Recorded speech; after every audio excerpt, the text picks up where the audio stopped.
Alrighty, so we have Lando Vannata versus Mike Grundy. Lando Vannata, he's dropping down to 145, so he'll bring in a 2-inch height advantage, although he gives up 1 inch in reach.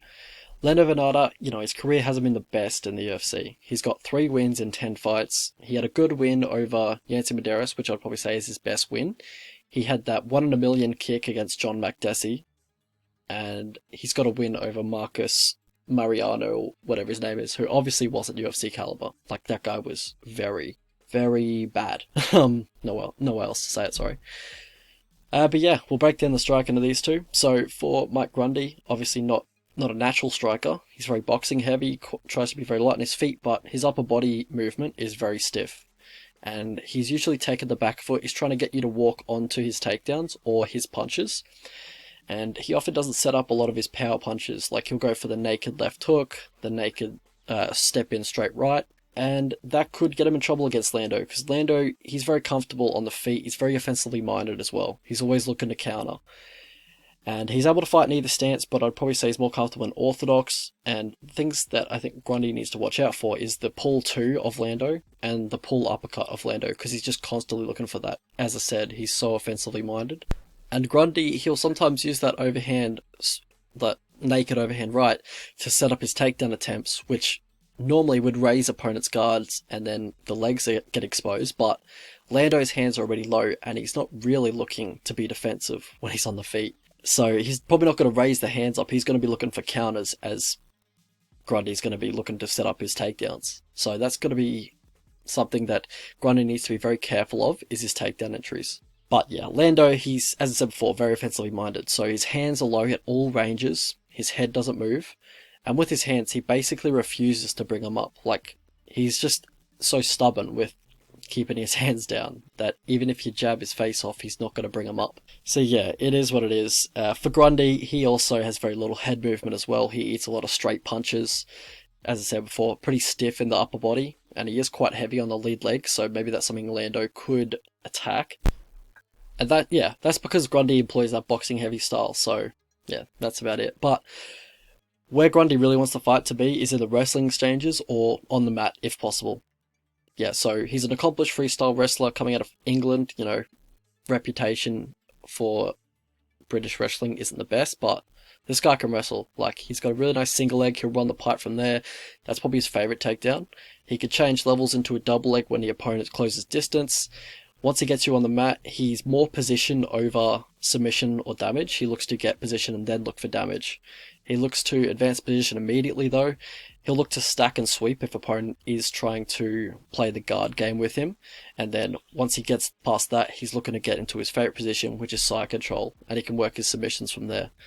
Lando, on the other hand, he'll use a guillotine to defend a double leg. Has no guillotine finishes. Someone should probably tell him to stop going for it, because it just gets him taken down every time and he never gets it, and it's never even close, really. But yeah, Lando, he doesn't have the most versatile get-ups. He'll pretty much just look to re-guard and then get the feet on the hips and then push off from there. But if your hips aren't there to be kicked off, then he's in trouble. And what Grundy likes to do is get in side control or get in half guard. So I think that could be a very good position to get into against Lando Vannata, because he doesn't have the greatest get-ups once you do pass his guard. Grundy's also got a nice front head pinch if you shoot on him or if you're a turtled opponent. And then he'll look for the Darce grip from there. And then if the opponent's not doing the right things, then he'll roll into it from there. If they do fight the hands, which Yves Loev was doing, then they will be able to get out of it, but he does have a good Darce grip. How these guys win fights, so for Grundy, he's very physically strong. For the weight class, he's got good grappling cardio, good top control, looking to control the wrist constantly. Posture is good, head pressure when on top is good, good transitions on top, but he hasn't been able to really showcase this ability in the UFC yet. Because I'll take his word for it, a hamstring injury probably affected his performance against Narimani, which didn't allow him to wrestle, didn't allow him to put weight in the front leg, and Yves Loev is just such a scrambling beast, so it's really hard to get top control on Yves Loev. So for Vannata, he has very accurate counters and a bit of power in his hands. I think mostly the accuracy and the timing get him a lot of his knockdowns, but he does have a bit of raw power. Also, he has a good chin, he is there to be hit, has taken a fair amount of damage in his career, so I wouldn't be surprised if it starts cracking soon, but for now, he has a good chin. But as I said, yeah, super hittable. He's so focused on offense. He has poor cardio. Actually seemed decent in his last 3 fights, but historically, poor cardio and high-paced fights, especially if you involve the grappling. And the opponents that have been able to get him down, generally they've been able to keep him down. So we talked about that before. For Mike Grundy, it's the striking tendencies that we discussed before. And also when he's unable to obtain top control is when he really struggles in fights. Alright, so path to victory for these two. So for Grundy, earn some respect early with your striking. Throw a few set-up overhand rights, don't just throw him naked. But then look for the takedown shot. Or catch a kick, catch a body kick, a leg kick from Vannata, and then look to take him down. Blast double over a leg kick. And then once you do get in those wrestling positions, look for the wrestling ride. I mean, Chikasi was able to dominate him from the wrestling ride, so I don't think you'll have any issues, honestly. And then look for mat returns from there. Look to take the back, go from there, get some top control.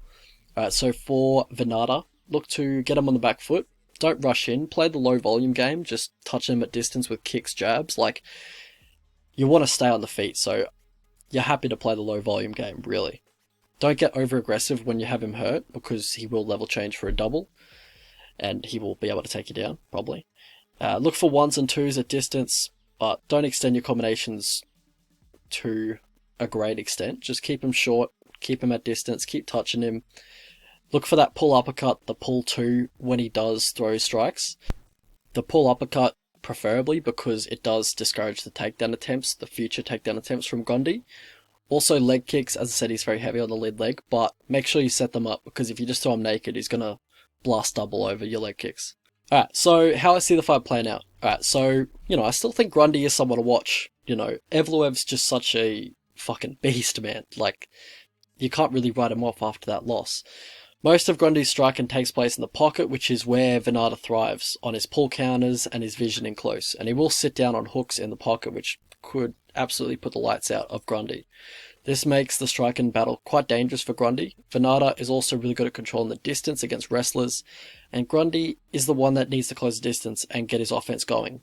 As in his offense, I mean his wrestling.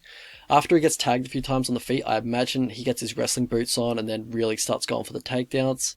If he gets Vannata down, I think it's going to be real bad news for Vannata. His bottom game isn't the best, and Grundy does have pretty decent top control. And as the fight goes on, I think those takedowns will get easier and easier. So that is worrying for Vannata if he does get taken down a few times in the first round, because I think that should be his best round. That's when he's going to be able to get the timing of Grundy. He's going to get the reads on Grundy's entries, and if he isn't able to have too much success in the late first round and the early second, I think it's going to be a rough night for him. Ultimately, I believe Grundy will be able to get a hold of Lando sooner or later and accrue enough top control on top, or just find a submission to secure the victory. I am going to pick Mike Grundy. I think he gets it done by decision. I think he gets it done around 55 to 60% of the time in this fight. And, for bets for this one, I think Mike Grundy at a pick'em line, or if Mike Grundy is the dog, then I'd probably chuck a few units on that.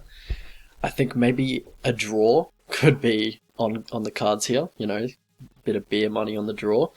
It'll probably be around $60, so yeah, I think that's pretty live because Lando is he does have a penchant for the draw, so that could be live if you're one of those type of bettors. But also Lando KO if you want to hedge yourself against Mike Grundy. If that's like $4.50 or plus 350, then I think that would be a decent hedge, just because that's how I think Lando usually wins this fight if he is to win.